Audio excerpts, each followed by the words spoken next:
I couldn't breathe. It felt like something was crushing my chest, like every inhale I took was a desperate struggle. My body was begging for air, but it wasn't coming. And the worst part? My mom refused to let me see a doctor.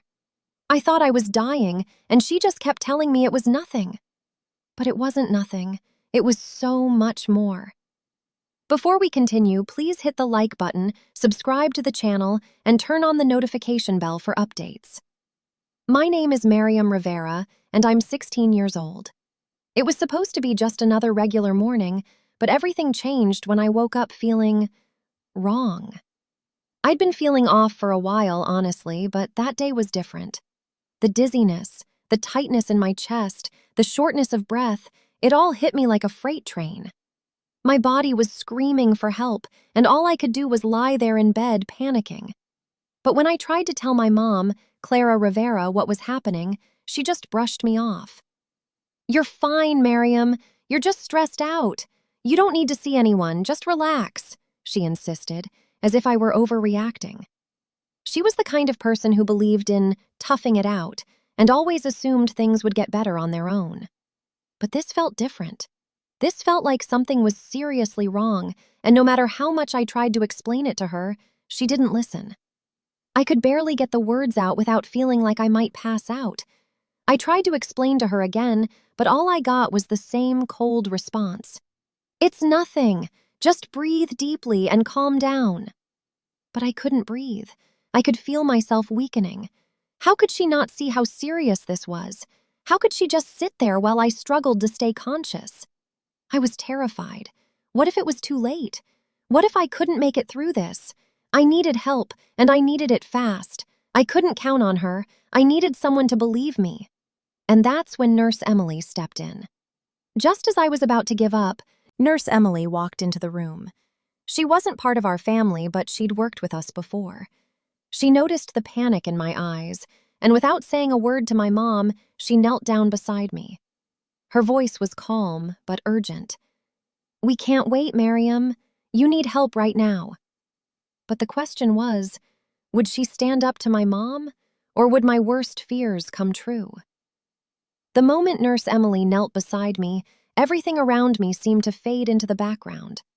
It was like I could finally hear myself breathing, short, shallow, desperate gasps. I was gasping for air, but also gasping for someone to finally take me seriously. "Are you okay, Miriam?" she asked, her eyes full of concern. Her voice was gentle, but there was an edge of urgency in it that made my heart race even more. I nodded as best as I could, but the words didn't come out. How could I explain what was happening when I couldn't even get a full breath? And then I saw it. My mom, Clara, sitting at the end of the bed, still calm as could be. She was watching the scene unfold, but I could see the doubt in her eyes. She didn't believe there was any real danger. She was still convinced I was exaggerating, being dramatic, or maybe just tired. She didn't understand what I was feeling. She couldn't see that something was wrong with me. "Miriam's fine. It's just a little anxiety," Clara said, her voice flat, as if she were repeating something she'd convinced herself was true. "I told her to take a break from school. She just needs some rest." But Nurse Emily wasn't having it. She took one look at me, my pale face, the way I was clutching at my chest, and something inside her clicked. She didn't argue with my mom. She didn't waste time trying to convince her. Instead, she focused on me. "She's not okay, Clara. This is more than just stress. She needs medical attention now." Nurse Emily's voice was calm, but it held authority, the kind of authority that made Clara's expression falter. I could see my mom's lips tighten, as if she was trying to hold on to control of the situation. "I said she's fine. I'm not calling anyone." Nurse Emily didn't back down. She just placed a hand gently on my arm and looked me in the eyes. "Miriam, I'm calling an ambulance. We can't wait for this to get worse." For a moment, I was too afraid to move, too afraid to even speak. My body was fighting me. I could feel myself losing grip on reality. But hearing Nurse Emily's steady words, seeing the way she was acting, she was like a lifeline in a storm, and for the first time, I felt like someone cared. But then Clara stood up. Her face was turning red, and I could see her frustration building. She marched over to Nurse Emily, her voice sharp. "You have no right to call anyone without my permission." Nurse Emily didn't flinch. "You may be her mother, but right now I'm the one who can see what's happening. You can argue with me all you want, but I'm making the call. Your daughter's health is more important than your pride." The tension in the room was unbearable. Clara was furious, but Nurse Emily remained calm, focused on me. And I had no idea what would happen next. Would my mom give in, or would I be left alone, suffocating with no one to help? As the seconds ticked by, I could feel my pulse thundering in my ears, the world spinning in slow motion. My mother and Nurse Emily stood in a silent battle, both of them locked in their own fight, one fighting for my health, the other for control. I couldn't keep my eyes open much longer, my vision blurring like a watercolor painting smeared by rain. Nurse Emily was on the phone with the ambulance, calmly explaining the situation, but my mother, she wasn't having it. Her voice rose, her words sharper now. "You can't just make decisions for my daughter. I'm her mother, and I'm telling you she's fine." I could feel my breath shortening with every passing second, my body growing heavier. I wanted to scream, to plead with my mom to just listen. But no sound came from my throat. It was like my body had betrayed me. I tried to raise my hand, to wave it for attention, but it barely moved. I caught Nurse Emily's gaze, and for the first time since everything started, I felt seen. She wasn't dismissing me. She wasn't telling me to calm down. She was looking at me like I mattered, like my suffering was real. It was a small gesture, but it gave me the strength I needed to keep fighting. "Miriam," Nurse Emily said, her voice like a lifeline. "Stay with me. Help is coming." I tried to nod, but the effort made my head spin. Just when I thought I couldn't hold on any longer, I saw my mom's face change. It wasn't the anger that had been there moments before. Instead, there was something else, a dawning realization. Her shoulders slumped, and her eyes softened. She finally looked at me with the understanding I'd been craving. "Miriam, oh my God, I'm sorry," she whispered, her voice breaking. I didn't know it was this bad." But there was no time to reassure her, no time for apologies. I could feel the air getting thinner, and with every passing moment, it became harder to breathe. Nurse Emily, without hesitation, put the phone down and rushed to my side. "It's okay, Miriam. Help is on the way. Stay with me."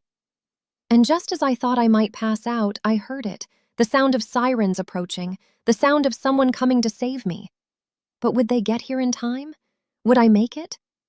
The fear of the unknown clawed at my chest, and I couldn't shake the feeling that every second counted. The sound of the sirens grew louder, closer, but to me it felt like an eternity before the ambulance finally pulled up outside. My body was shutting down. The world around me was starting to fade to black, and I could hear Nurse Emily's voice, though it sounded distant. She kept telling me to stay awake, to hold on just a little longer. But I couldn't. The darkness was pulling at me, trying to swallow me whole. "Miriam," Nurse Emily said, her voice breaking through the fog. "Stay with me. Just a little longer, okay?" I tried to focus on her words, to summon the strength to keep my eyes open. But it felt like I was sinking, like I was floating far away from everything. My chest tightened with every breath I took, and the fear of not waking up again gnawed at my insides. Would I ever open my eyes again? Would I ever see my mom's face again?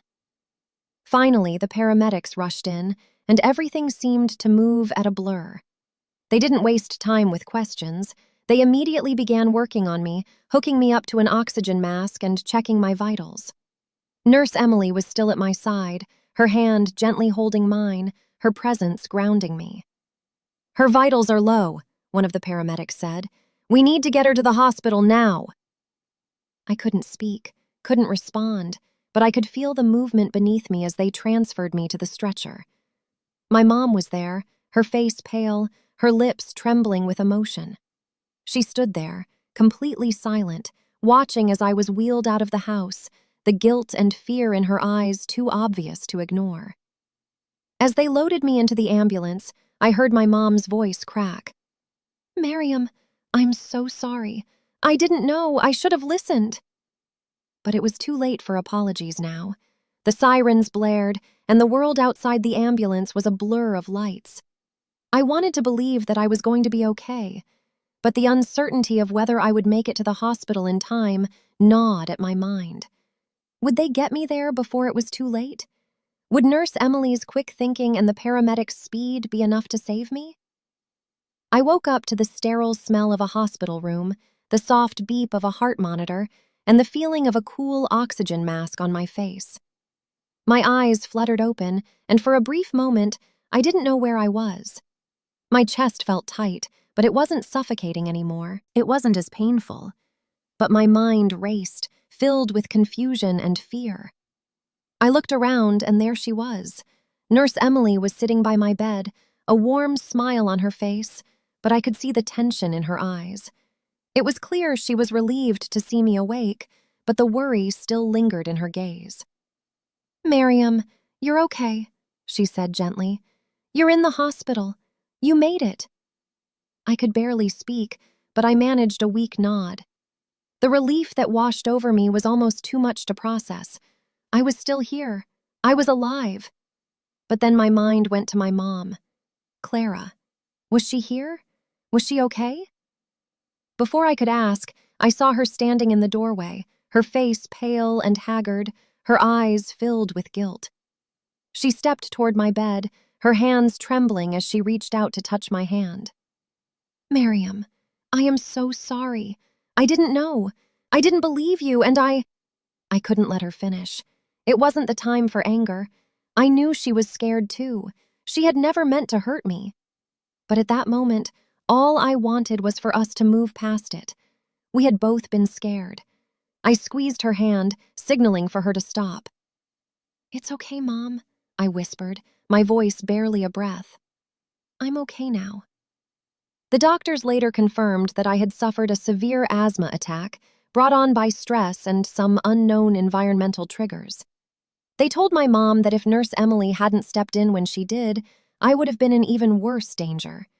I was lucky to be alive. There were real consequences to what had happened, though. Clara felt the weight of her actions. She had ignored my health for far too long, convinced that I was just being dramatic. But in the end, her denial almost cost me my life.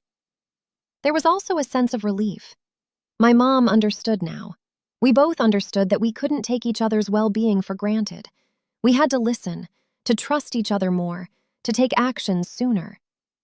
As for Nurse Emily, I couldn't ever truly repay her for what she did for me. She saved my life, not just by calling for help, but by believing me when no one else did. I'll always be grateful for that. And as I lay there, still weak but recovering, I realized that sometimes it takes a moment of crisis to open our eyes, to see who truly has our back. And for me, it was Nurse Emily. That day, everything changed. It wasn't just my health that improved. Our relationship, my mom and I, started to heal too. And that's something I'll never forget.